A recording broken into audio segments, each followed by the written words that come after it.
Notre premier article de foi déclare « Nous croyons en Dieu, le Père éternel, et en son Fils, Jésus-Christ, et au Saint-Esprit. »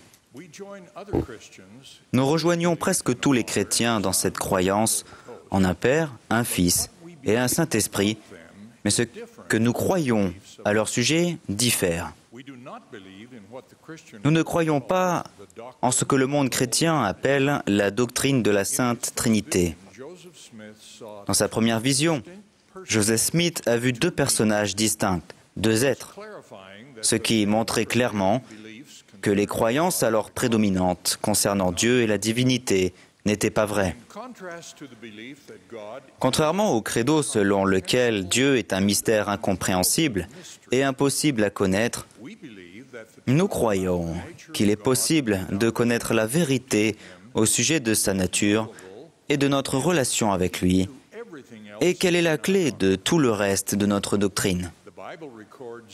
La Bible rapporte la grande prière sacerdotale de Jésus, dans laquelle il a déclaré « La vie éternelle, c'est qu'ils te connaissent, toi, le seul vrai Dieu, et celui que tu as envoyé, Jésus-Christ. »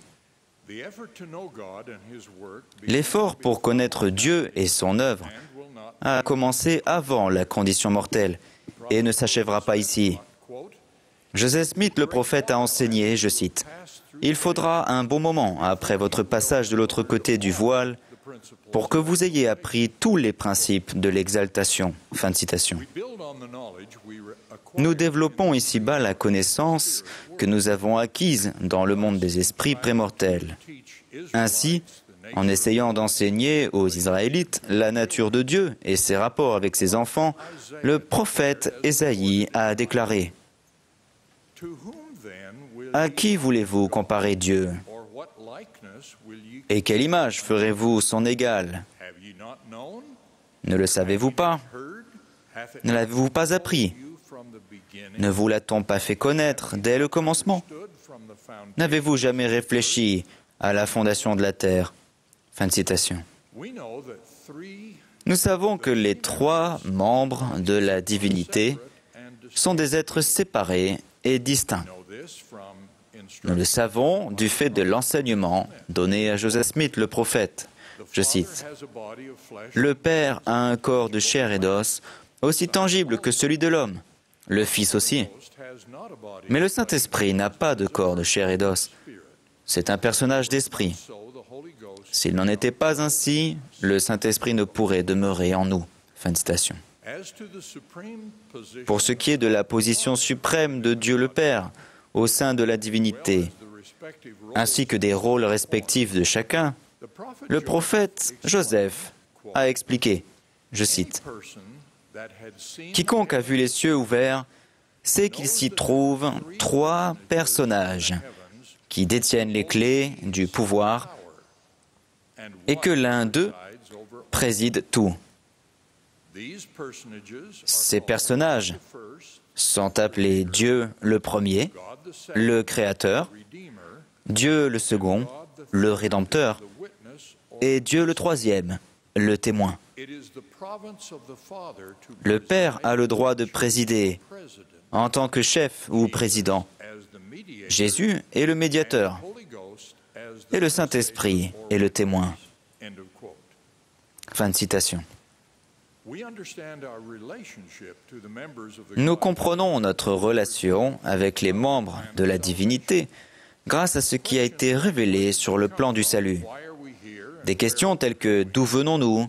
Pourquoi sommes-nous ici ? Et où irons-nous » trouvent leur réponse dans ce que les Écritures appellent le plan du salut, le grand plan du bonheur ou le plan de la rédemption. L'évangile de Jésus-Christ est l'élément essentiel de ce plan.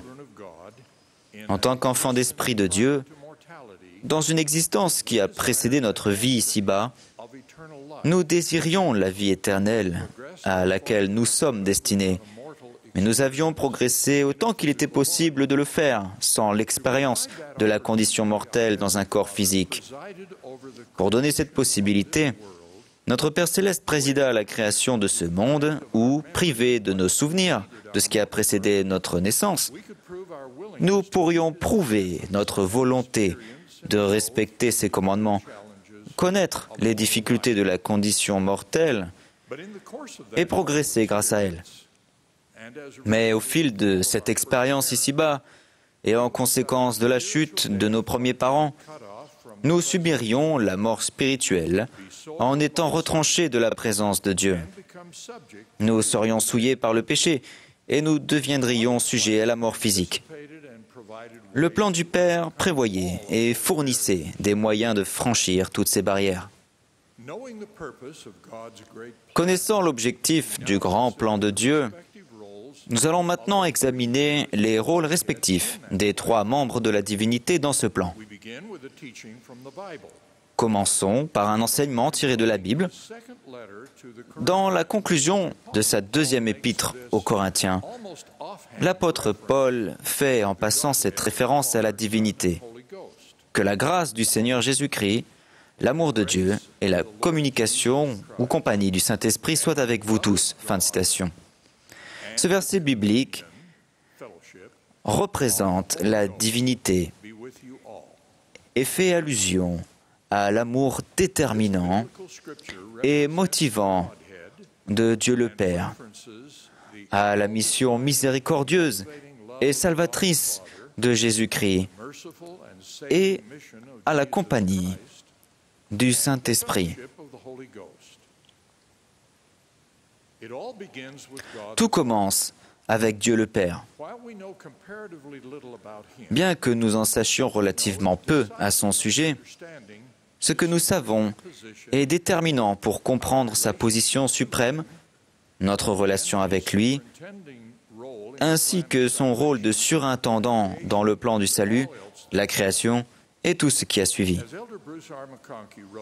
Bruce R. McConkie a écrit juste avant sa mort, je cite, « Au sens ultime du mot, il n'y a qu'un seul Dieu vrai et vivant. C'est le Père, le tout-puissant Elohim, l'être suprême, le Créateur et le souverain de l'univers. » Fin de citation. Il est le Dieu et le Père de Jésus-Christ, ainsi que de nous tous. David O. McKay a enseigné que la première vérité fondamentale prônée par Jésus-Christ était celle-ci. Derrière, devant et au-dessus de tout, il y a Dieu le Père, Seigneur des cieux et de la terre. Fin de citation. Ce que nous savons de la nature de Dieu, le Père, est principalement ce que le ministère et les enseignements de son Fils unique, Jésus-Christ, nous apprennent. Comme Jeffrey R. Holland l'a enseigné, l'un des objectifs premiers du ministère de Jésus était de révéler aux mortels qui est Dieu, notre Père éternel, nous révéler et nous faire connaître personnellement la véritable nature de son Père, notre Père céleste. Fin de citation. La Bible contient le témoignage d'un apôtre que Jésus était l'empreinte de la personne de son Père, ce qui précise simplement l'enseignement de Jésus lui-même, disant « Celui qui m'a vu a vu le Père ». Dieu le Père est le Père de notre esprit. Nous sommes ses enfants. Il nous aime et tout ce qu'il fait est pour notre profit éternel. Il est l'auteur du plan du salut et c'est par son pouvoir que ce plan atteint son objectif pour la gloire finale de ses enfants. Pour les mortels, le membre de la divinité le plus visible est Jésus-Christ. Une grande déclaration doctrinale de la première présidence, faite en 1909, affirme qu'il est le premier-né de tous les fils de Dieu, le premier engendré dans l'esprit et le seul engendré dans la chair. Le Fils, le plus grand de tous, a été choisi par le Père pour exécuter le plan de ce dernier, exercer le pouvoir du Père afin de créer des mondes sans nombre et de sauver les enfants de Dieu de la mort par sa résurrection et du péché par son expiation. Ce sacrifice divin est en fait appelé l'acte central de toute l'histoire humaine. En ces occasions uniques et sacrées où Dieu le Père a présenté personnellement son Fils, il a dit « Celui-ci est mon Fils bien-aimé, écoutez-le ». C'est donc Jésus-Christ, en tant que Jéhovah, le Seigneur Dieu d'Israël, qui parle aux prophètes et par leur intermédiaire. C'est pour cette raison que lorsque Jésus est apparu aux Néphites après sa résurrection, il s'est présenté comme étant le Dieu de toute la terre. C'est pour cette raison que Jésus parle souvent aux prophètes du livre de Mormon et au sein des derniers jours comme étant le Père et le Fils. Titre expliqué dans l'exposé doctrinal inspiré de la première présidence d'il y a juste 100 ans. Le troisième membre de la divinité est le Saint-Esprit, aussi appelé l'Esprit Saint, l'Esprit du Seigneur et le Consolateur. Il est le membre de la divinité qui est l'agent de la révélation personnelle. En tant que personnage d'esprit, il peut demeurer en nous et jouer le rôle essentiel de communicant entre le Père et le Fils et les enfants de Dieu sur la terre. De nombreuses écritures enseignent que sa mission est de témoigner du Père et du Fils. Le Sauveur a promis que le Consolateur enseignerait toutes choses, nous rappellerait toutes choses et nous conduirait dans toute la vérité. Ainsi, le Saint-Esprit nous aide à discerner la vérité du mensonge, nous guide dans nos décisions importantes et nous aide à traverser les difficultés de la condition mortelle. Il est aussi l'instrument par lequel nous sommes sanctifiés, c'est-à-dire purifiés du péché.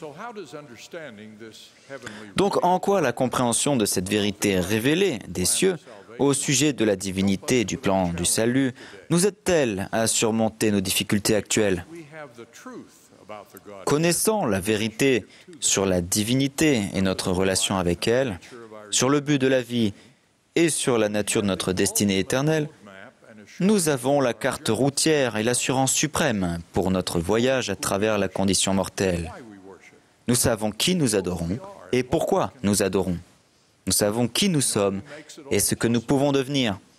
Nous savons qui rend tout cela possible et nous savons ce que nous devons faire pour jouir des bénédictions sublimes qui découlent du plan de salut de Dieu. Comment savons-nous tout cela? Nous le savons par les révélations que Dieu donne à ses prophètes et à chacun de nous individuellement. Atteindre ce que l'apôtre Paul décrit comme la mesure de la stature parfaite de Christ exige bien plus que l'acquisition de connaissances.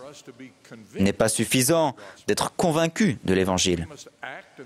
Nous devons agir et penser de manière à y être convertis.